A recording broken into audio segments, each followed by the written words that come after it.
नमस्कार किसान भाइयों।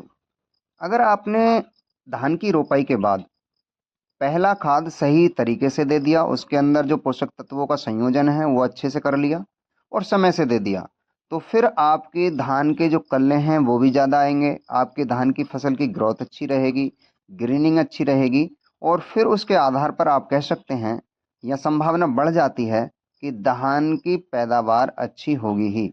तो आज के इस वीडियो में मैं आपको बताने वाला हूं धान की रोपाई के कितने दिन बाद हमें पहला खाद देना चाहिए और उस खाद के अंदर हमें क्या क्या चीज़ें इंक्लूडिंग करनी चाहिए जिससे आपके धान का जो कल्ला है वो ज़्यादा आए और फिर आपको उत्पादन भी ज़्यादा मिले।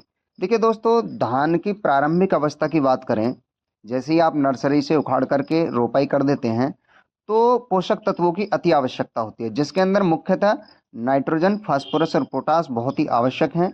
अगर उसी के साथ आप कोई सॉइल विटालाइजर लगाएं तो ये बहुत ही बेहतर होता है। तो जो एनपीके फॉर्मुलेशन आप एनपीके में लेना चाहते हैं 12 32 16 20 20 0 13, तो इनमें 12 32 16 जो फॉर्म है इसके अंदर तो नाइट्रोजन, फास्फोरस, पोटास सही कॉम्बिनेशन में है। जिन स्थानों पर डीएपी लगाई जाती है, डाई अमोनियम फॉस्फेट, जिसके अंदर फॉस्फोरस तो रहती है, नाइट्रोजन भी रहती है लेकिन पोटास नहीं रहती है, तो उस कंडीशन में आपको पोटास 50 किलोग्राम प्रति एकड़ की दर से उसी बैग के साथ या फिर जो जैविक पोटास आजकल आ रहे हैं 4 किलोग्राम, 8 किलोग्राम, 10 किलोग्राम या फिर 45 किलोग्राम, उसे इंक्लूड करके आप डालिए, क्योंकि ये जो पर एकड़ की डोज के हिसाब से होते हैं पैकेजिंग भी। तो अगर डीएपी डाल रहे हैं तो पोटास जरूर डालें। और साथ ही अगर आप कोई अन्य जैसे ह्यूमिक एसिड दे दिया डीएपी के साथ तो बहुत ही अच्छा रहता है।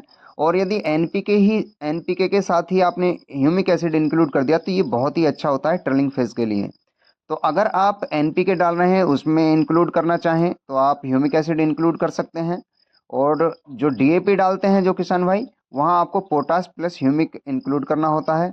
और आपको रोपाई के तुरंत बाद भी दे देना चाहिए, या फिर अगर आप अंतिम तैयारी जैसे गहान लगवाते हैं उस समय देना चाहें तो उस समय भी दे सकते हैं, या केवल 5 दिन बाद आप अवश्य ही इस कॉम्बिनेशन को डाल दीजिए। जिन खेतों में एनपीके डलता है वहाँ एनपीके, जिन खेतों में डीएपी डलती है वहाँ डीएपी। डीएपी के केस में आपको ये ध्यान यही रखना है कि पोटास आपको जरूर इंक्लूड करनी होती है। और दोस्तों, इसके बाद जब आप यूरिया देंगे तो उसके साथ आपको जिंक सल्फेट या खाली जिंक अवश्य रखना है, क्योंकि धान के अंदर सबसे ज़्यादा आवश्यकता किसी तत्व की होती है तो वो जिंक की होती है।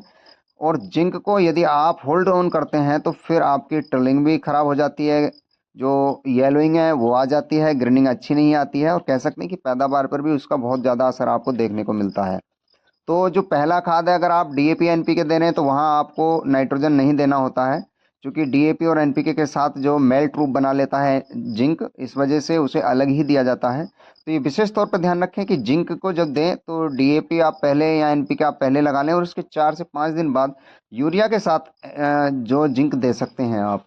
कई किसान भाई यहाँ पूछते हैं कि जिंक के साथ हमें और क्या चीज़ देनी चाहिए, तो अगर कोई इंसेक्टिसाइड जैसे कार्टाप या कुछ ऐसी चीज़ें आप रख सकते हैं किलोग्राम प्रति बीघे की दर से, तो आपको देखने में आएगा कि आपकी धान की फसल के अंदर इंसेक्ट से और पोषक तत्वों की कमी है वो भी पूर्ण हो जाएगी और ट्रिलिंग बहुत अच्छे से आएगी।